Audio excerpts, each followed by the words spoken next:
નમસ્કાર મિત્રો, મારુતિ નંદન એજ્યુકેશનમાં ફરી આપનું સ્વાગત છે। મિત્રો, આજે આપણા ત્રિકોણ નામનું ચેપ્ટર જે છે એ ખતમ થઈ જશે, કારણ કે એક જ દાખલો બાકી છે અને એક એમસીક્યુએસ બાકી છે। જે લોગો દાખલો હતો એટલે કાલે આપણો વિડીયો મોટો ના થાય એના માટે આજે બાકી રાખ્યો, બરોબર? તો આજે દાખલો અને વિકલ્પ પૂર્ણ થાય એટલે ત્રિકોણ નામનું ચેપ્ટર પૂરું થઈ જાય। ઓકે, જોઈએ તો 15મો વચ્ચે આપણે બાકી રાખ્યો તો 16મો ગણી દીધો તો 15મો દાખલો કેવો છે? समबाजु त्रिकोण ABC ની બાજુ BC પર D એવું બિંદુ છે જેથી BD નું માપ BC કરતા ત્રીજા ભાગનું હોય, એટલે કે BD = 1/3 BC। ઓકે, આ વસ્તુ આપેલી છે, એના પરથી સાબિત આ વસ્તુ કરવાની છે। ઓકે, ચલો સાબિત કરવા માટે આપણે પક્ષ, સાધ્ય બધું લખી દઈએ। તો પક્ષની અંદર જે વસ્તુ સાબિત કરો કે ના આગળનું જે વિધાન છે એટલી વસ્તુ આપણને રકમો આપેલી છે, પક્ષમાં લખી દઈએ। તો સમબાજુ त्रिकोण ABC ની બાજુ BC પર D એવું બિંદુ છે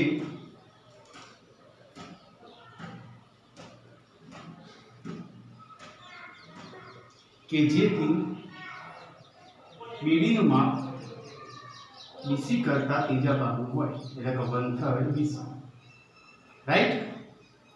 અને સાધ્યની અંદર જે વસ્તુ આપણે સાબિત કરવાની છે તો શું સાબિત કરવાનું છે કે 9AD² =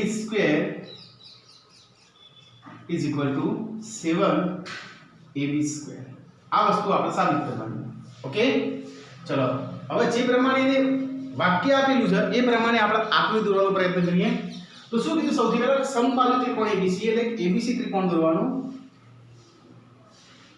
અને આ ABC ત્રિકોણ એ સમબાજુ ત્રિકોણ છે, મતલબ એની બધી બાજુઓ કેવી છે? સરખી, રાઈટ? સમબાજુ ત્રિકોણ ABC ની બાજુ BC પર, મતલબ આ બાજુ પર, ઓકે, D બિંદુ એવું આવ્યું છે જેથી BD નું માપ BC કરતા ત્રીજા ભાગનું, એટલે સેન્ટરમાં તો નથી જ બિંદુ। ઓકે, સેન્ટરમાં તો 1/2 હોય, 1/3 હોય, અડધો અડધો ભાગ કહેવાય। ત્રીજા ભાગનું છે મતલબ સાઈડમાં ક્યાંક આવેલું છે બિંદુ, તો અહીંયા બિંદુ D આવેલું છે। ઓકે, આવા ત્રણ બિંદુ ભેગા કરો, ત્રણ કટકા, ત્યારે એક આખું BC થાય। ઓકે, તો અહીંયા A થી D દોર દઉં રેખાખંડ, રાઈટ? ચલો, તો આ પ્રમાણે આકૃતિ આપેલી છે। હવે સાબિત આ વસ્તુ કરવાની છે। તો સાબિતની અંદર આપણે જોઈએ સૌથી પહેલા શું આપેલું છે એની વાત કરી લઈએ। સાબિતી તો ત્રિકોણ ABC માં અથવા ત્રિકોણ ABC સમબાજુ છે, એટલે AB નું માપ, BC નું માપ, AC નું માપ, બધાનું માપ કેવું કહેવાય? સરખું કહેવાય। એટલે આપણે સ્મોલ a ધાર B બધાનું માપ, બરાબર? Small a small a small a। તો ત્રિકોણ ABC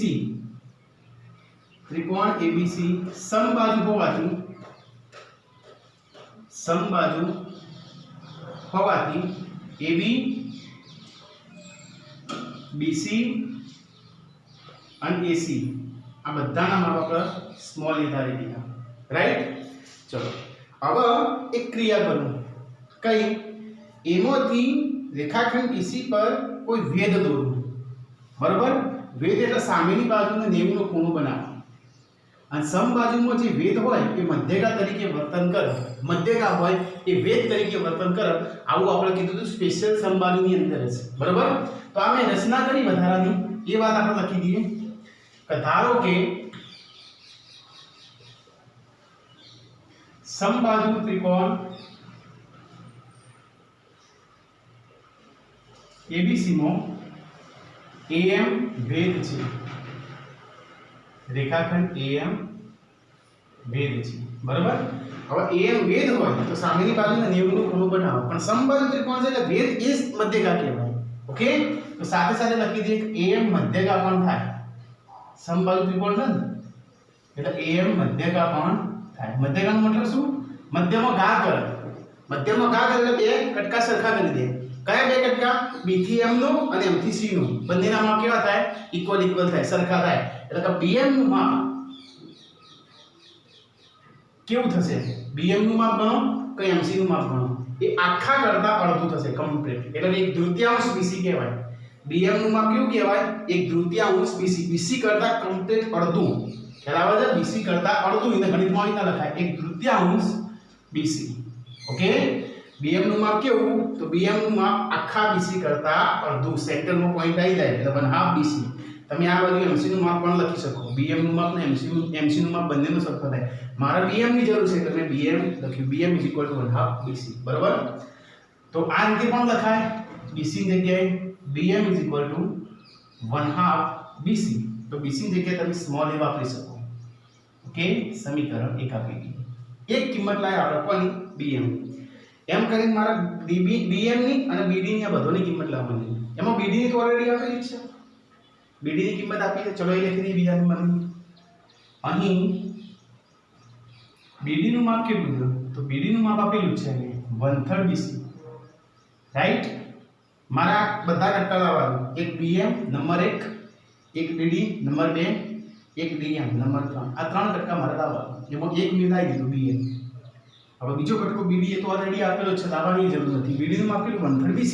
ખાલી હવે કરવાનું BC ની જગ્યાએ શું લખ્યો હો BC ની જગ્યાએ સ્મોલ a લખવાનું છે એના બીજું માપ થઈ જાય તો BD = 1/3 BC ની જગ્યાએ સ્મોલ a સમીકરણ 2 બે કિંમતો તો આવી ગઈ ઓકે હવે મારે કઈ લાવવાનું છે DM નું માપ હવે DM નું માપ મને ડાયરેક્ટલી મળે નહીં ઓકે તો DM નું માપ મને કઈ રીતે મળશે તો BM માંથી BD બાદ કરું ત્યારે મને DM મળે મારા જોડે BM છે મારા જોડે BD છે જો BM માંથી BD બાદ કરું એટલે મને DM મળી જાય ઓકે ચલો તો BM - BD = DM એટલે આપણે DM લખી દઈએ કે DM બરાબર શેમાંથી શું બાદ કરવાનું BM માંથી - BD બાદ કરી દેવાનું ઓકે ચલો BM ની કિંમત 1/3 a BD ની કિંમત 1/3 a નીચે લસા 2 તરી 6 થાય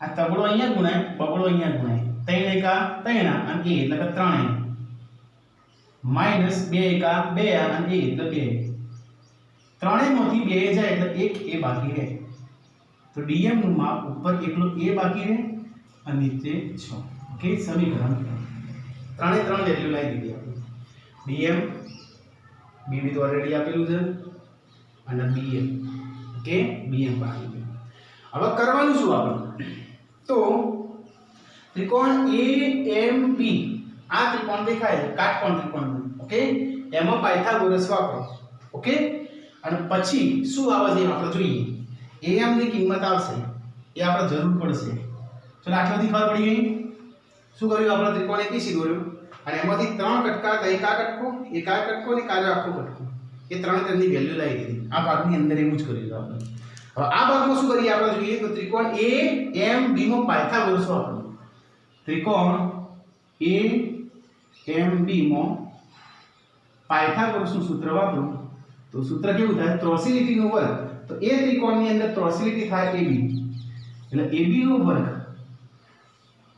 બરાબર ઊભી લીટીનો વર્ગ ઊભી લીટી થાય AM સ્ક્વેર અને પ્લસ એ ત્રિકોણમાં આની લીટી થાય BM એટલે BM સ્ક્વેર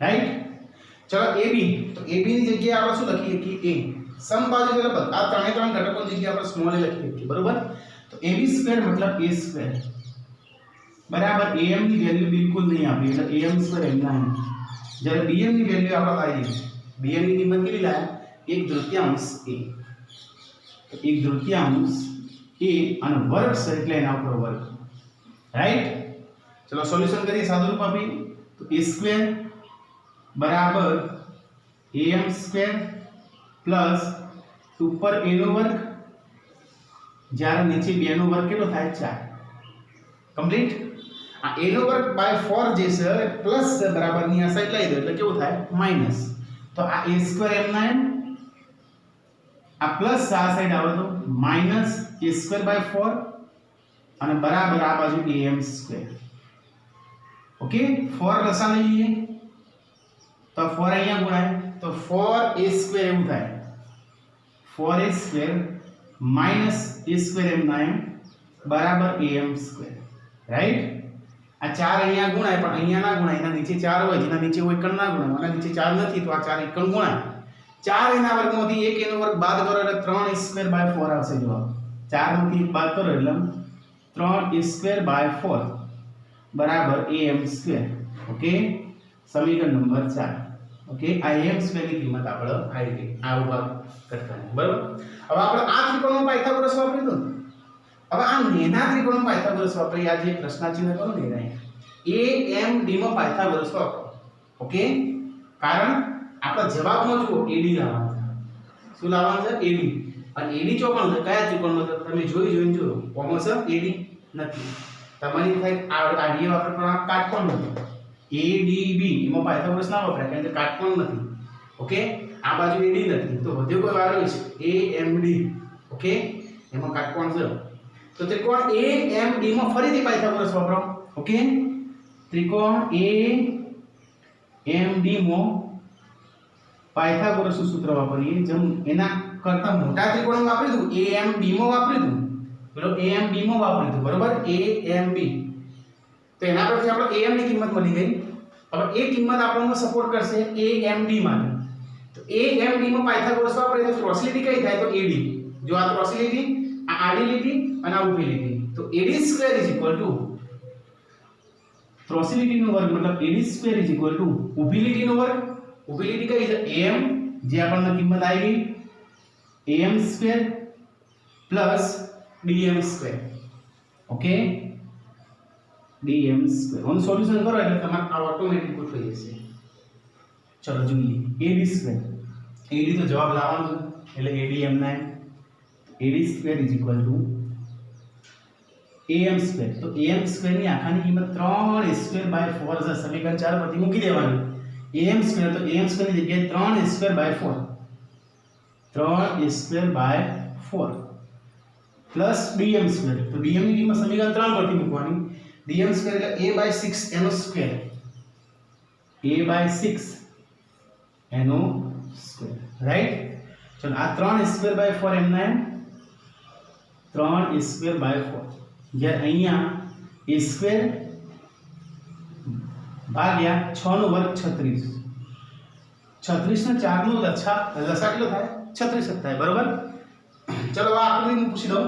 ઓકે, અને આ સમબાજુ ત્રિકોણ છે એ પણ તમારે યાદ રાખવાનું. આકૃતિ મેં પૂછી દીધી તમે ચોપડાની અંદર દોરી હોય તો પોઝ કરીને દોરી શકો. હવે આનું સાદુરૂપ હું આગળ આપું છું. 36 અને 4 નો લસા થાય 36 9 ચોક 36 થાય તો AD² બરાબર ધ્યાન આપજો અહીંયાથી લખું છું AD² બરાબર 36 લસા લઈ લઈએ 4 ને કેટલા વડે ગુણો તો 36 થાય તો 9 વડે 9 ચોક 36 થાય મતલબ આ સંખ્યાનો ઉપર 9 વડે ગુણવા પડી. આને 4 ગુણ્યા 9 કરો એટલે 9 ચોક 36 થાય તો y 9 વડે ગુણ્યા તો y 9 વડે ગુણવા પડે રાઈટ. એટલે 9 તારી 27 એનો વર્ગ થાય ઉપર 27 એનો વર્ગ પ્લસ અહીંયા તો 36 આપેલા છું એટલે કોઈ ગુણવાની જરૂર નથી એટલે a² m ના m. આ ખબર પડી 27 કેવી રીતના થાય. અહીંયા જો કદાચ 36 આપેલા જ હોત ને તો કોઈ જગ્યાએ કોઈ ગુણવાનું ના હોત પણ અહીંયા 36 બનાવવાના હતું તો 4 ને કેટલા વડે ગુણો તો 36 થાય તો 9 વડે 9 ચોક 36. હવે નીચે આપણે ઘણું તો કોઈ ઉમેરી ના શકીએ ને તો નીચે 9 વડે આપણે ગુણ્યા એવી રીતના ઉપર 9 વડે ગુણવા પડી. ઓકે, તો 9 ચોક 36 જે આપણે લસા લઈ લીધો અને ઉપર 9 તારી 27 જે આપણે લખી દીધા. ઓકે, તો 9 પૂછી દઉં હું ખ્યાલ હોવો જોઈએ કે કઈ રીતે આવે છે. ચલો આનું સોલ્યુશન 27 એનો વર્ગ વત્તા 1 એનો વર્ગ એટલે 28 એનો વર્ગ થાય. AD² બરાબર 28 એનો વર્ગ અને નીચે 36.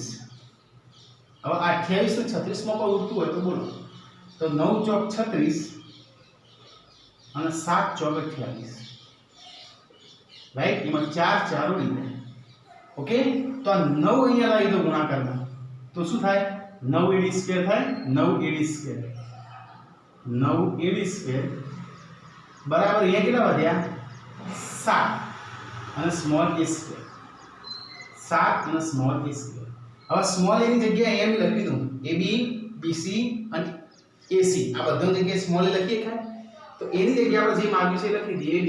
તો આ તમારો જવાબ આવી ગયો 9 AD² બરાબર 7 a ની જગ્યાએ હું શું લખી દઉં AB કારણ કે ત્રણ બાજુમાંથી ગમે તે બાજુ લખાય AB લખાય BC લખાય AC લખાય જે આપણે લખી દીધું મેં પૂછી દીધું. વિડિયો આગળ કઈ જોવો તો જોઈ લેજો બરાબર.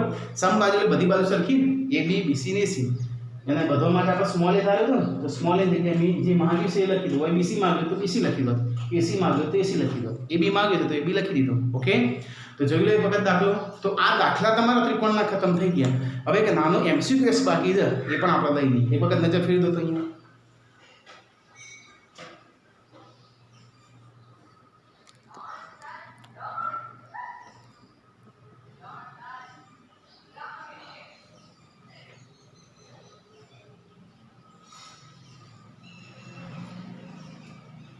ચલો હવે MCQS લઈ લઈએ આપણે.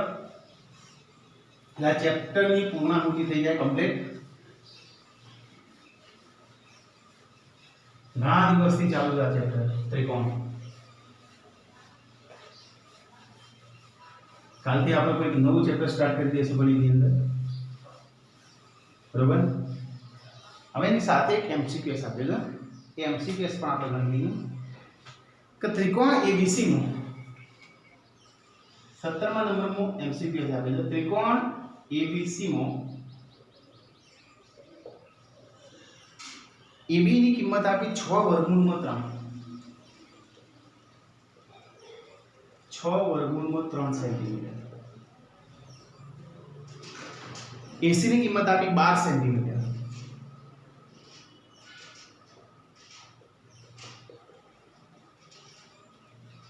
અને BC ની કિંમત આપી 6 સેન્ટીમીટર.